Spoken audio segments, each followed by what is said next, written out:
Hello दोस्तों, welcome back once again to our channel billion education. My name is Yash और आज हम पढ़ने वाले हैं साथियों डिटर्मिनेशन ऑफ मॉलिक्यूलर फार्मूला के बारे में। But before starting the video I would like to tell you कि हमने अपने इस चैनल पे 11th और 12th स्टैंडर्ड का पूरा केमिस्ट्री का सिलेबस खत्म कर दिया है और साथ ही साथ बहुत सारे आर्ट्स के भी चैप्टर को खत्म। तो आप हमारी प्लेलिस्ट से गो थ्रू कर सकते हैं और देख सकते हैं कि वहाँ पे आपका डिज़ायरेबल सब्जेक्ट है या नहीं है। ठीक है साथियों, तो चलिए शुरू करते हैं। Determination of molecular formula. क्या होता है मॉलिक्यूलर फार्मूला? चलिए एक एग्जांपल ले लेता हूँ। मान लीजिए ग्लूकोज़ है, तो ग्लूकोज़ का क्या होता है फार्मूला? C6H12O6। तो ये ग्लूकोज़ का मॉलिक्यूलर फार्मूला है। तो what is molecular formula? Molecular formula is a formula which gives information about exact number of atom of different element. Exact number of atom of different element are present in a molecule, are present in a molecule. एक molecule में अलग अलग element के कितने atom present है? तो ये देखिए, यहाँ पे ये 6 है, यहाँ पे ये कितने हैं 12, और ऑक्सीजन के कितने हैं? ऐसे ही एक और फॉर्मूला होता है जिसे हम लोग कहते हैं एम्पिरिकल फार्मूला। तो एम्पिरिकल फार्मूला क्या होता है? ये फार्मूला है जो हमें देता है information about simplest whole number ratio, simplest whole number ratio of atom of different element present in a compound. अलग अलग एलिमेंट के एटम के बारे में। ये देखिए CH2O, इसका मॉलिक्यूलर फार्मूला ये एम्पिरिकल फार्मूला है। Okay, empirical formula into n is equal to molecular formula. ये m क्या है? n क्या है? एक इंटीजर है। जैसे CH2O को आप मल्टीप्लाई करेंगे 6 से तो आपको ये मॉलिक्यूलर फार्मूला मिल जाएगा। अब अभी थोड़ी देर पहले आपने देखा होगा परसेंटेज कॉम्पोजिशन क्या होता है।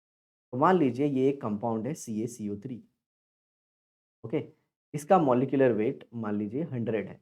मान क्या लीजिए, होता ही 100 है। कार्बन का, कैल्शियम का 40, कार्बन का 12 और ऑक्सीजन का 16/3। सर ऑक्सीजन में 16/3 क्यों किए? क्योंकि 3 ऑक्सीजन है और कैल्शियम 1 है और कार्बन भी 1-1 है, इसीलिए मल्टीप्लाइड बाय 1।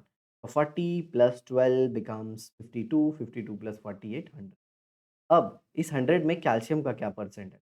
40/100 इंटू 100, तो कैल्शियम है 40%। समझ में आया? 12/100 इंटू 100, तो कार्बन कितना है? 12%। समझ में आ रहा है आपको? ऐसे ही आप बाकी का भी निकाल सकते हैं, जैसे ऑक्सीजन इट विल बी 48%। अगर मान लीजिए आपको H2SO4 दे दिया कल को, तो इसमें हर एक एलिमेंट का आप परसेंटेज कॉम्पोजिशन निकाल सकते हैं। कैसे? ज़रा देखिए, हाइड्रोजन कितना होगा? 2/1। सल्फर कितना है? 32/1 और ऑक्सीजन कितना है? 16/4। सर ऑक्सीजन 16/4 क्यों? क्योंकि 4 ऑक्सीजन है। ये 64, ये 32 और ये 2 हो गया। तो 32 + 2 + 64, ये हो गया 8 और ये 9, 98। तो अब अगर आपको सल्फर का निकालना है तो 32/9 into 100, so it will be somewhat around 33-34%। तो ये था परसेंटेज कॉम्पोजिशन। ऐसे हर एक एलिमेंट का आप निकाल सकते हैं। तो ये सब मैंने आपको बता दिया। चलिए क्या लिखा है हमारी टेक्स्ट बुक में वो भी देख लेते हैं। Molecular formula of a compound is the formula which indicates the actual number of atom of constituent element in a molecule. Actual number, जैसे ग्लूकोज में 6 कार्बन थे, 12 हाइड्रोजन थे और 6 ऑक्सीजन थे। It can be obtain from the experimentally determined values of percent element composition and molar mass of that compound. मतलब ये कैसे determine किया जाता है वो बताया गया है। अब ये percentage composition and empirical formula. Compounds are found by chemical combination of different element. Quantitative determination of constituent element by suitable method provides the percentage elemental composition of a compound. If the percent is not total, the difference is considered present as oxygen. मतलब सारे element के क्या किया जाता है? Molecular weight को add किया जाता है और देखा जाता है कि वो 100% हो रहा है या नहीं। अगर वो 100% नहीं हो रहा है, इसका मतलब उसमें ऑक्सीजन मिसिंग ऐसे है। और कैसे परसेंटेज कॉम्पोजिशन निकालते हैं, ये आगे दिया हुआ है। From the percentage composition the ratio of atom of constituent element in a molecule is calculated. तो अगर हमको एक बार एलिमेंट का परसेंटेज मिल गया तो हम उनका रिलेटिव रेशियो ढूंढ लेते हैं। मतलब मान लीजिए कार्बन कितना परसेंट है, हाइड्रोजन कितना परसेंट है, ऑक्सीजन कितना परसेंट है, उससे पता चल जाता है और फिर हम रेशियो निकाल लेते हैं। The simplest ratio of atom of constituent element in a molecule is called as empirical formula. याद है मैंने ग्लूकोज का बताया था CH2O, वैसा ही है। Molecular formula can be obtained from the empirical formula if molar mass is known. Molecular formula empirical formula से पता चल जाएगा अगर आपको मॉलिक्यूलर मास पता है। The molar mass of a substance under examination is determined some convenient method the following example illustrate this sequence. Molecular mass कैसे पता चलता है, ये कुछ एग्जांपल से हमें पता चलेगा। A compound contain 4.07% hydrogen, 20.27% carbon and 71.65% chlorine. तो देखिए ये कैसे पता चला, हमको कोई कंपाउंड मिला, हम लोगों ने उसका एलिमेंटल एनालिसिस किया, हर एक एलिमेंट का टेस्ट किया और फिर पता किया कि वो एलिमेंट कितना परसेंट है, तो ये पता चला। अगर आप इसे जोड़ेंगे तो ये अप्रॉक्सिमेटली 100% हो जाएगा। और मोलर मास कितना है कंपाउंड का, 98.96 ग्राम है। What is the empirical formula? Atomic masses of hydrogen दिया गया है, तो सबसे पहले आप क्या करोगे कि परसेंट 100 हो रहा है या नहीं, तो देखिए 100 हो रहा है। उसके बाद क्या करेंगे, स्टेप 2 में conversion of mass percent to gram, मतलब आप मास परसेंट को किस में कन्वर्ट कर देंगे, ग्राम में कन्वर्ट कर। Since we are having mass percent, it is convenient to use 100 gram of the compound as starting material. मतलब हम किसी भी कंपाउंड का मान लेते हैं कि स्टार्टिंग में 100 ग्राम है। 10 in the 100 gram of a sample the above compound 4.07 gram of hydrogen है, 24.27 ग्राम कार्बन है और 71.65 ग्राम क्लोरीन प्रेजेंट है। क्योंकि टोटल परसेंट 100 हो रहा है ना, तो उतने ग्राम मान लेते हैं कि 100 ग्राम में इतने इतने हैं ये लोग। लेकिन हमको एक्चुअल में उसके मॉलिक्यूलर मास में पता करना है। Convert into number of moles. अब नंबर ऑफ मोल्स में कैसे कन्वर्ट करेंगे, उसके मास को मॉलिक्यूलर मास या फिर एटॉमिक मास से डिवाइड कर देंगे। ये नीचे एटॉमिक मास कार्बन का है, ये एटॉमिक मास क्लोरीन का है। तो आपको ये नंबर ऑफ मोल्स मिल गया। नंबर ऑफ मोल्स का फॉर्मूला हम पहले भी पढ़ चुके हैं, क्या होता है, given mass upon molar mass. तो ये देखो, ये आपको नंबर ऑफ मोल्स मिल गया। समझ रहे हो? आगे देखो स्टेप 4,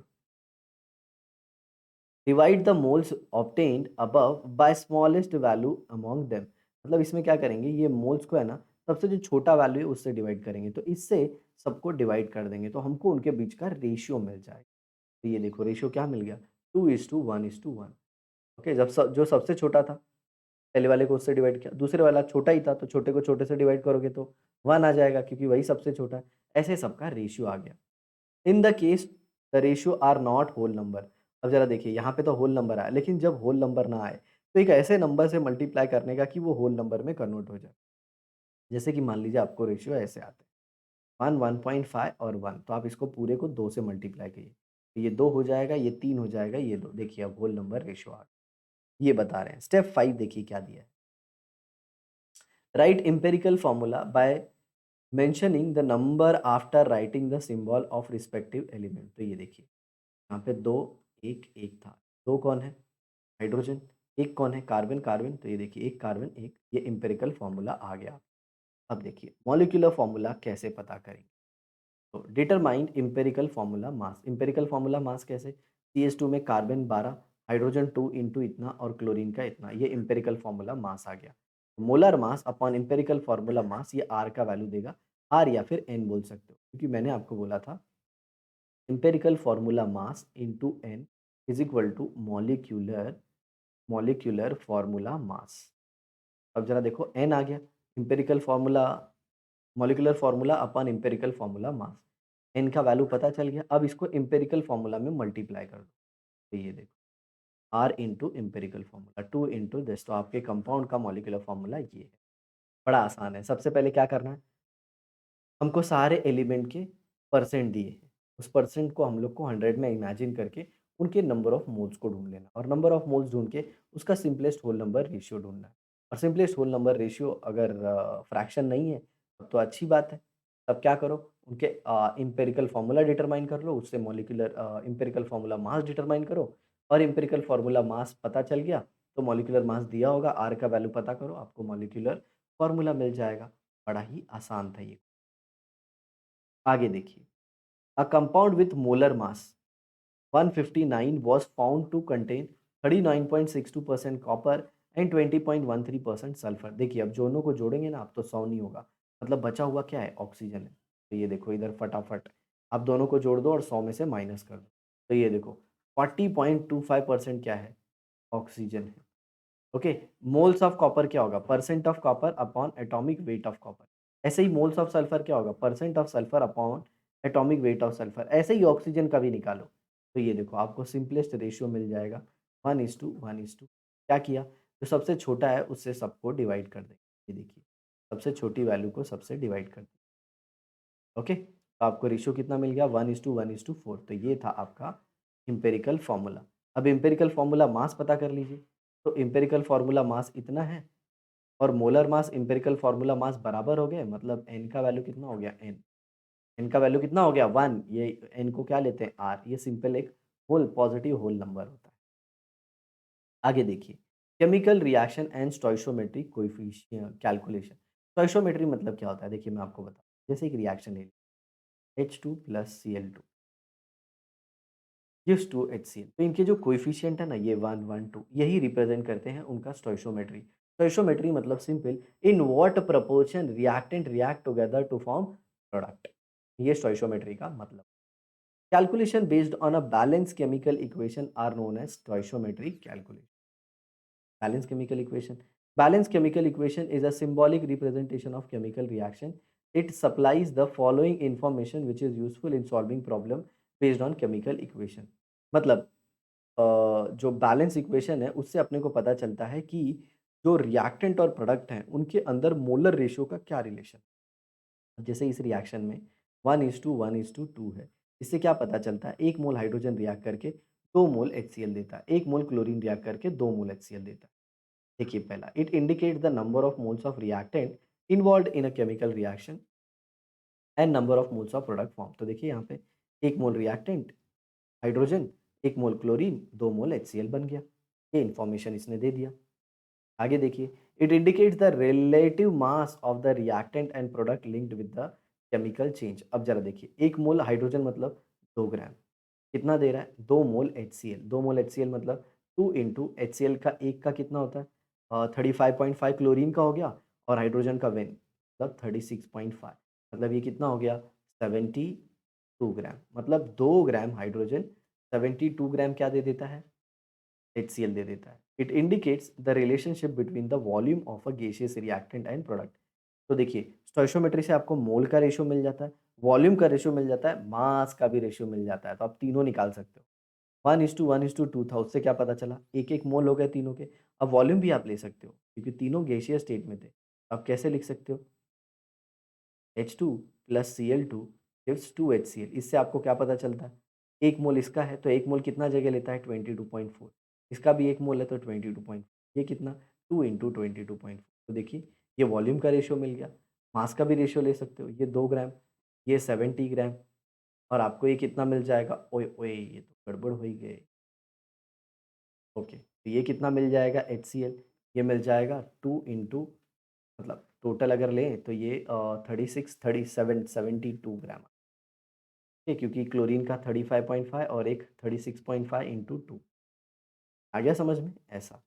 अब स्टोइशियोमेट्रिक प्रॉब्लम, ओके, तो ये जो स्टोइशियोमेट्रिक प्रॉब्लम है इसको हम लोग करेंगे अपने नेक्स्ट क्लास में, क्योंकि ये बहुत इंपॉर्टेंट है और बहुत सारे बच्चों को इसमें डाउट होता है। तो हम इसको एकदम सिंप्लीफाइड तरीके से करेंगे ताकि किसी को इसमें प्रॉब्लम ना आए। ठीक है दोस्तों, तो आई होप आपको ये चीज़ें समझ में आई होंगी। इसे आप अपने दोस्तों के साथ ज़रूर शेयर कीजिएगा ताकि उन्हें भी जो कुछ प्रॉब्लम होगा अंडरस्टैंडिंग में वो क्लियर हो जाए। इसी तरह पढ़ते रहिए, हमारी वीडियो देखते रहिए, उसे शेयर भी करते रहिए। मिलते हैं नेक्स्ट एपिसोड में, तब तक के लिए बाय बाय।